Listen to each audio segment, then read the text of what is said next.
பாதி part time அரசியல்வாதி ரஜினிகாந்த். இன்னும் முழு அரசியல்வாதியா வரல அவர். இப்பவும் பார்ட் டைம் அரசியல்வாதிக்கு ஒரே ஒரு கேள்வி கேட்கிறேன்னா, இந்த அரசாங்கம் இருக்கு இல்லையா, மத்திய அரசாங்கம் சிஸ்டம் சரியில்லைங்கிறாரு. எந்த சிஸ்டம் சரியில்லைன்னா தமிழ்நாடு மட்டும் தான் சரியில்லை. தமிழ்நாட்டை தாண்டா சரியா இருக்கு. மத்திய அரசை பத்தி அவருக்கு ஒன்றும் கேள்வியே கிடையாது. அங்க புதிய இந்தியா பிறந்துருச்சு, இங்க தமிழ்நாடு தனி நாடு மாதிரி சொல்லிட்டே இருக்காரு. இங்க பண்ண சிஸ்டம் சரியில்லை அப்படின்னு. அந்த பார்ட் டைம் அரசியல்வாதி நீங்க சொன்னதுனால சொல்றேன். அவருக்கு ஒரு கேள்வி. இந்த ஆண்டு 6ஆம் வகுப்பு கேள்வித்தாள்ல ஒரு கேள்வி கேட்கப்படுது. வர்ணாசிரம தத்துவத்தின்படி கீழ் சாதியாய் பிறந்தவன் யார்? 4 பதில். பிராமணன், சூத்திரன், சத்திரியன். இது ஒரு 6வது படிக்கிற பிள்ளைக்கு கேள்வியா கொடுக்கப்படுதுங்க. இந்த நாட்டில் நீங்க முழு நேர அரசியல்வாதி சொல்ல வேண்டாம், பார்ட் டைம் அரசியல் சொல்ல வேண்டாம். என்னை மாதிரி அரசியலை வெறுமனை ஓட்டு போடுறதுக்கு பயன்படுத்துறவனுக்கே பதறுது. இந்த நாடு அப்படி இல்லையடா, இங்க எல்லாரும் கூடி வாழ்றவன் இல்லடா, சூத்திரனா பிறந்த என்னையெல்லாம் எப்படா நீங்க தூக்கி கொண்டாடுவீங்க? நான் துடிக்கிறேன். நீ மறுபடியும் 6வது படிக்கிற பிள்ளைக்கு அதைத்தான் விதைப்ப, அதுக்கு பதில் சொல்ல மாட்ட. புதிய இந்தியா பிறந்து விட்டதுன்னா இந்த புதிய இந்தியா செத்து தொலையட்டும். நாடு இதான் புதிய இந்தியா. இதே வச்சுக்குவீங்க நீங்க. உங்க சிவிக்ஸ் பாட புத்தகத்தில் புதுசா சேர்த்திருக்கீங்க இந்த மத்திய அரசாங்கம் வந்ததுக்கு அப்புறம். என்னன்னா நாய்ஸ் பொல்யூஷன் ஒரு பாடம், ஒலியினால் ஏற்படும் மாசுன்னு ஒரு பாடம். அந்த பாடத்துல மேல விமானம் போகுது, ஒலி மாசம். கீழே பேருந்து போகுது, ஒலி மாசம். பின்னாடி ஒரு தொடர் வண்டி போகுது, போய் வண்டி ட்ரெயின், அது போகுது, அதனால ஒலி மாசம். இதுக்கு நடுவுல ஒரு மசூதியினுடைய பாங்கு ஓசை இருக்கு, அதுவும் ஒலி மாசுன்னு படம் சேர்க்கப்படுது 6வது பாட புத்தகத்துல.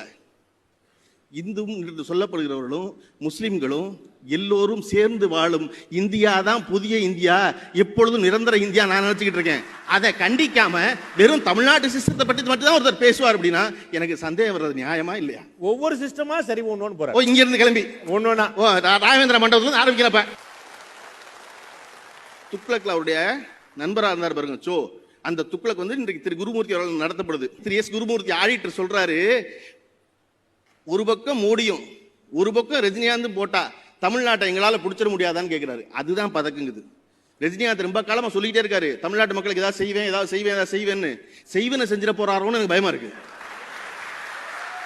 ஏன்னா அவர்களால் இங்க வரவே முடியல, ஏதேதோ செய்யறாங்க. அவர்களால் ஓரளவு கட்சி நடத்த முடிஞ்ச இடங்கள் என்னன்னா, எங்கெல்லாம் கலவரம் நடத்த முடிந்ததோ அங்கெல்லாம் கட்சி நடத்துறாங்க. தமிழ்நாட்டை கலவரமாக்க முயற்சி பண்ணிட்டே இருக்காங்க. இது ரொம்ப இணக்க நாடு. என்னங்க ஆன்மீக அரசியல்? நான் சொல்றேன், அண்ணா தான் சொன்னதா முதல் ஆன்மீக அரசியல். ஒன்றே குலம் ஒருவனே தேவன் சொன்ன அன்னைக்கே தமிழ்நாட்டு அரசியல் ஆன்மீக அரசியல் வந்துருச்சு. எம்ஜிஆர் ஆட்சியை கொண்டு வரணுமா? முதல்ல நீங்க எங்களை சேர்த்து அடிமைப்பட்டு கீழே எளிய மக்களை முன்னேற்றி கொண்டு போவீங்க.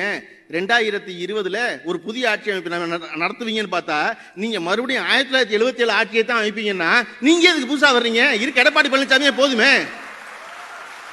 எம்ஜிஆரோட உயர்வான ஆட்சி கொடுங்க, ஆனா முதல்ல கட்சி அறிவிங்க. ஏன்னா நீங்க இன்னும் வர்றதுக்குள்ள ஆட்சி அமைப்பேங்கிறீங்க, காவலர்கள் வேணும் 3 வருஷத்துல ராஜினாமா பண்ணுவேங்கிறீங்க. அதுக்கப்புறம் என்ன நீங்க வரவே இல்லை, ஆட்சி அமைக்கல, அதுக்குள்ள ராஜினாமா போயிட்டீங்களே. என்ன தயவு செஞ்சு வாங்க, உங்களுடைய கட்சியை சொல்லுங்க. தொடர்ந்து பல மக்கள் மன்றத்தில் நீங்க எதிரில் நிக்க, நான் இந்த பக்கம் நிக்க பேசுவோம். நன்றி, வணக்கம்.